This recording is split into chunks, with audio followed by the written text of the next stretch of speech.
This is a walk around of our 1993 Fiat Tempra. As you can see, it's a right-hand drive car because it was bought in London. So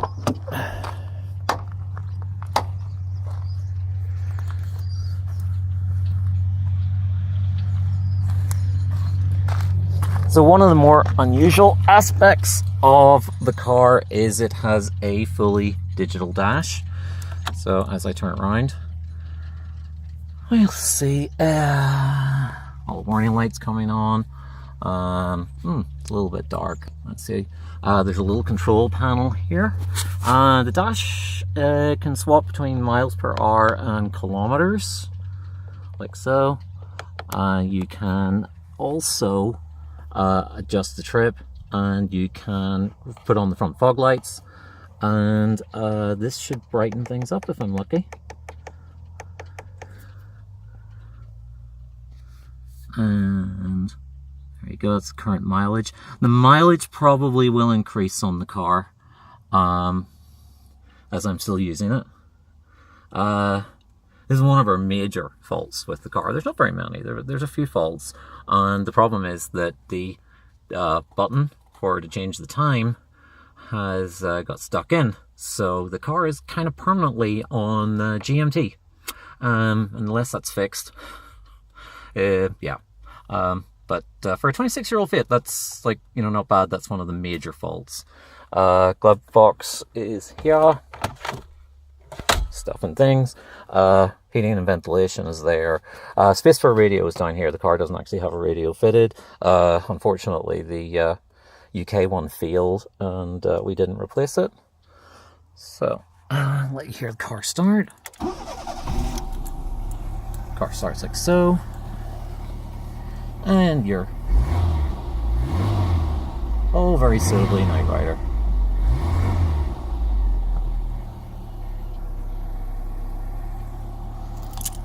I'll turn that off.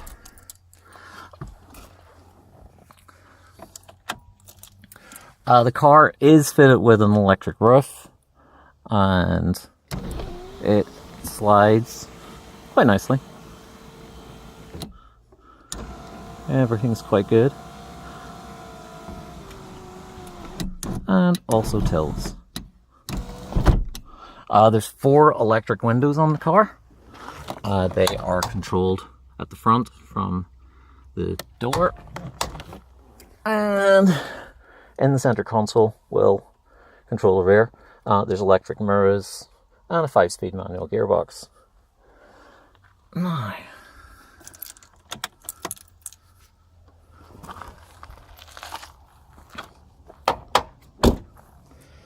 Now, giving you a little walk around on it.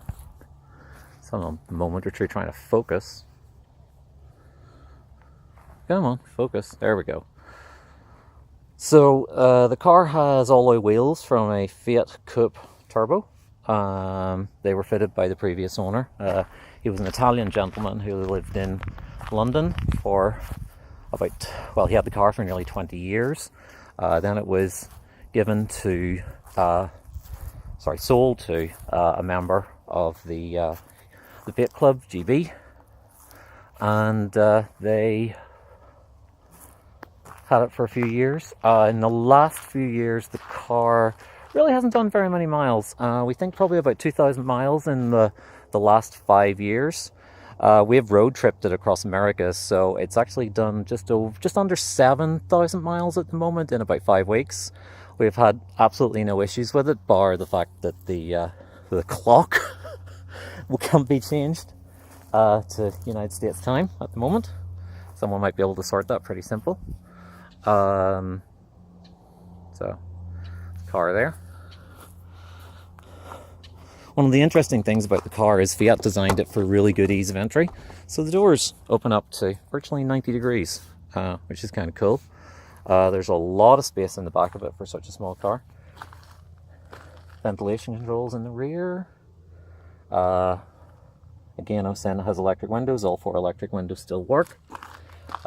Rear head restraints, they are adjustable. Also,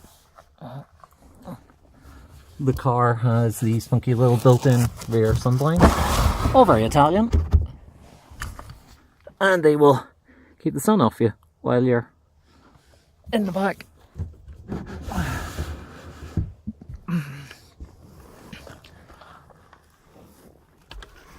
Front armrest, and also rear armrest.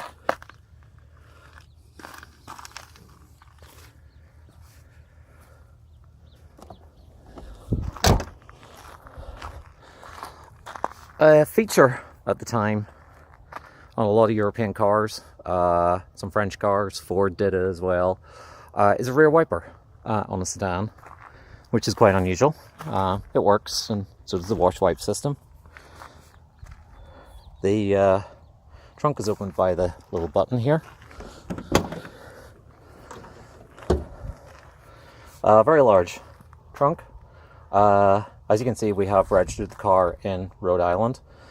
We found it was easier for such a long journey. We'd rather have done it on American plates, because we also find it much easier to insure with an American registration. So I have it registered in Rhode Island, but that's the original British registration. You can actually go online and you can check inspection history.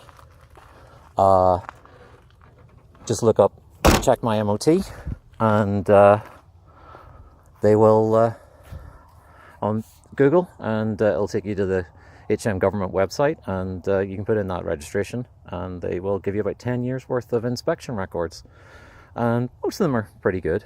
A few little faults, a few little fails, but nothing major. Now, unfortunately, bringing a car halfway around the world, sometimes you get a little bit of an issue. So you can see on the door there, there's a little scrape. To pick that somewhere up in shipping. Don't really know how it happened. It was fine when it left Liverpool, but somehow it managed to get a little bit damaged. At the front of the car you have headlight wash. So those little covers pop out, and they have electric washers in there that will wash the headlights. Car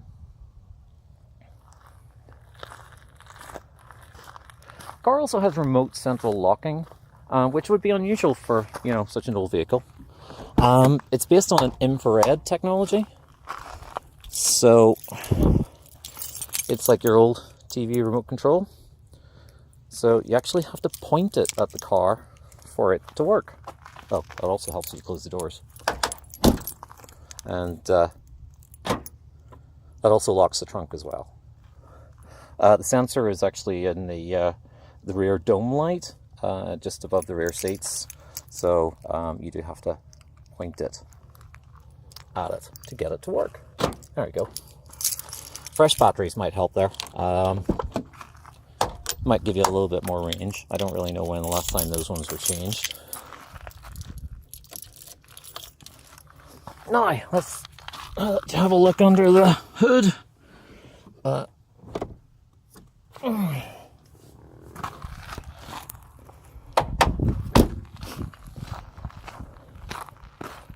Now, this is going to be a bit awkward because it's one-handed, so do bear with me.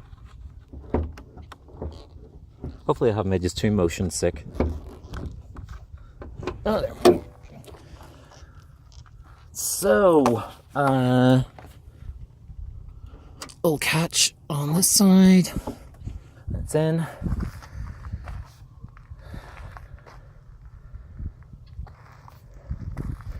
So the engine is the same engine as what you would get in the Fiat X19. We've had the car serviced here in, California and Napa, Wine County Motors.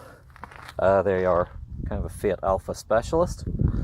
No problem getting service parts for it. The engine is very much based on the Fiat, it is pretty much a Fiat X19 engine. It's just a little bit larger. So they have no problems getting filters for it. It may look a little bit like a carburetor, but it's actually a single point fuel injection system. I've been told GM used a very similar system here in the United States. It's like basically a throttle body carburetor, but with one injector inside it. It was very popular in Europe at the time. Very cheap and easy way to give you fuel injection. The car does have a catalytic converter, and it's from that generation when catalytic converters were quite new in Europe, so it actually tells you on the side of it. So oil, quite a good color. As I say, the oil was changed maybe about 1,000 miles ago, so we changed the oil before we brought the car over, and then did an oil change here, which was about 6,000 miles later.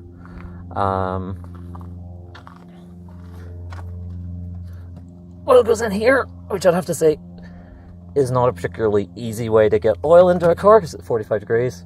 But again, no mayonnaise, nothing weird or wacky there, so all good. No leaks from the coolant or anything like that. It's all good. When we left it in to get serviced, they did advise us that there is a leak from the gearbox gator. So there's a little drip from that, so it's something I would probably recommend that you get changed. It's just a rubber boot on the drive shaft as it comes out of the gearbox. Let's see if I can close the bonnet without getting too bad.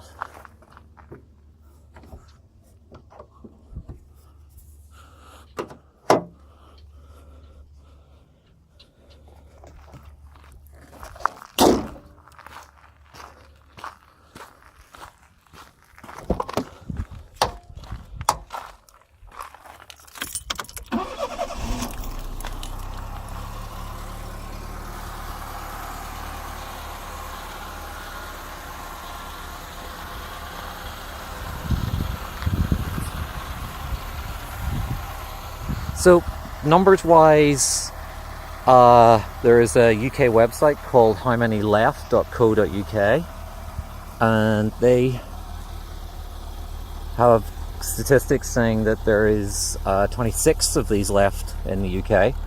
This is probably one of the 26, so realistically that's probably 25 cars that are left in the UK. As it's really the only right-hand drive market, it really means there's about 25 of these, 26 of these in the world, which is pretty mental for a little sedan. I just noticed you've also got height adjustable seats there as well, so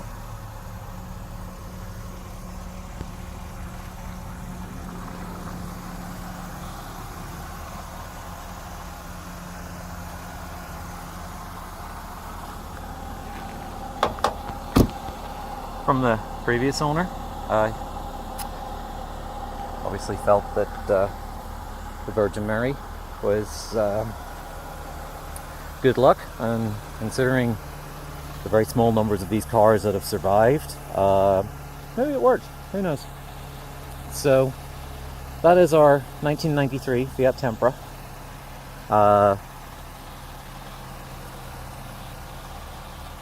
26 years of age, recently imported into the United States, driven nearly 7,000 miles to the west coast here to California in about just over a month.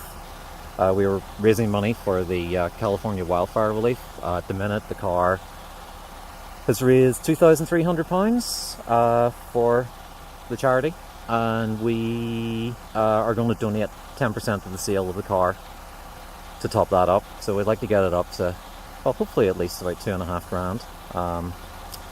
Hopefully with your help.